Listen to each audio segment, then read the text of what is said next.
Swakkerige Engels uit No Outspan deur Denise Reitz. Die Britse Ryk se parlementêre vereniging is 'n liggaam waarby enige parlementslid binne die Statebond geregtig is om aan te sluit. Dit borg welwillendheidsreise na verskeie dele van die Empire, en vir 1935 was Groot-Brittanje die plek van byeenkoms. Al die dominiums in Indië is gevra om afgevaardigers te stuur.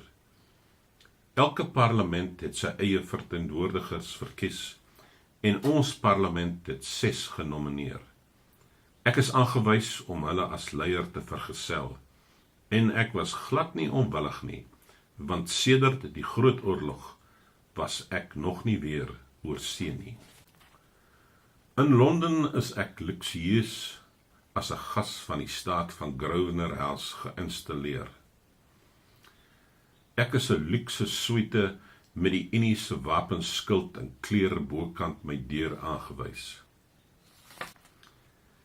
Een van my eerste besoekers was 'n militêre man met grys hare, wat Lord Vivian blyk te gewees het. Ek het hom laas in 1901 in ons geveg teen die 7de 10de Lanciers gesien, toe hy gewond tussen die rotse gelê het. Na aanleiding hiervan het hy my as 'n erelid by Brooks geregistreer. Dit was die oudste klub in Londen, en hy het gereeld daar ingeloer om te gesels.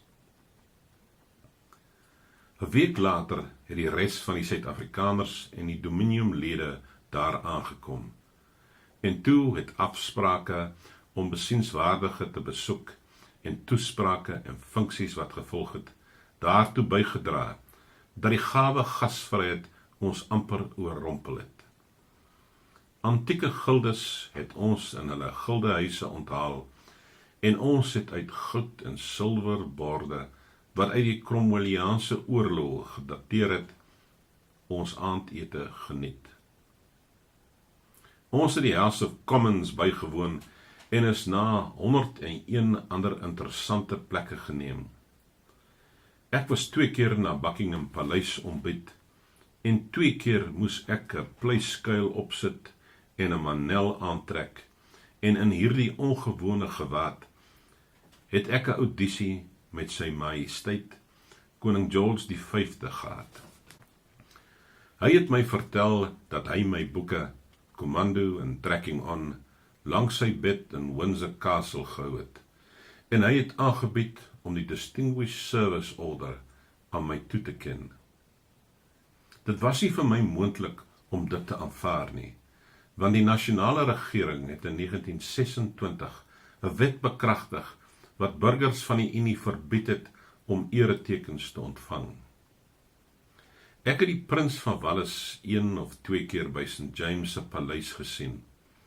Hy het gespannender as ooit voorgekom, en nooit kon ek dink dat ek eendag op 'n manier 'n oordeel oor hom sou sit nie. Daar was 'n Suid-Afrikaanse cricketspan in Engeland, wat op daardie stadium reeds 'n toetswedstryd gewen het. Tydens 'n noenmaal by Claridge's het ek op 'n huildronk beantwoord, deur te sê dat ek daardie oggend in die straat 'n koerantplakkaat gesien het met die woorde: Engeland staar 'n ramp in die gesig.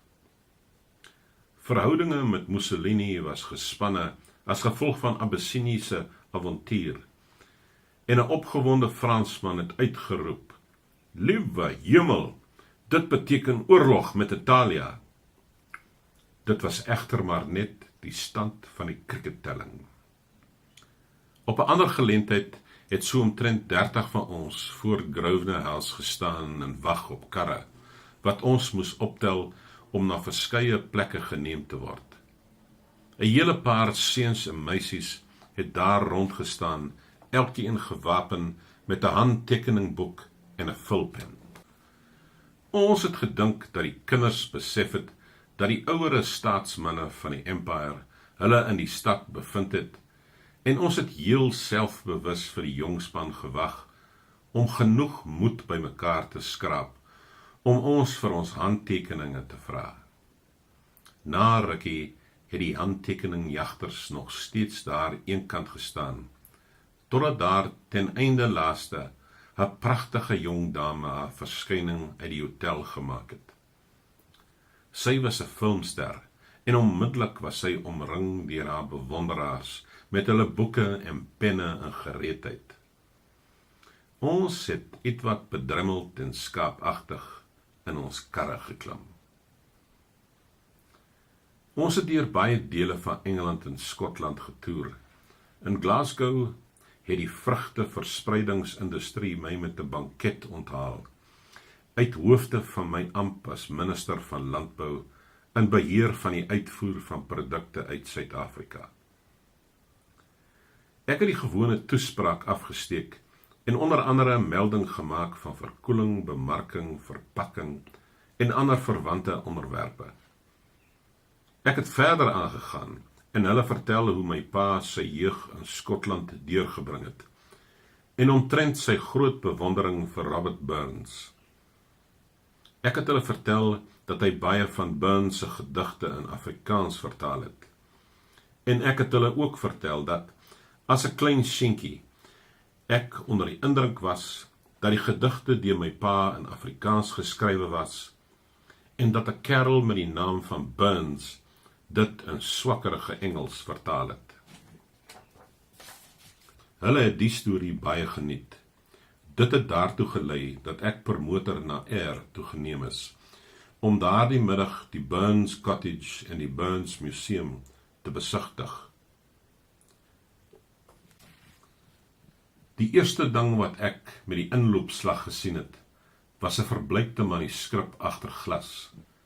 Ek kon my oë nie glo nie, want die dokument was in my pa se handskrif. Dit was my pa se vertaling van Tam O'Shanter. Die kurator kon nie verklaar hoe dit daar beland het nie, behalwe vir die feit dat 'n dame uit Kaapstad dit jare gelede daarheen aangestuur het. Ek het omgedraai en aan die vriend wat my na Glasgow toe gebring het gesê, jy sien, het ek jou nie vertel dat my pa daardie strofes in Afrikaans geskryf het nie. En hier is dit nou. Dit was 'n reuse sukses.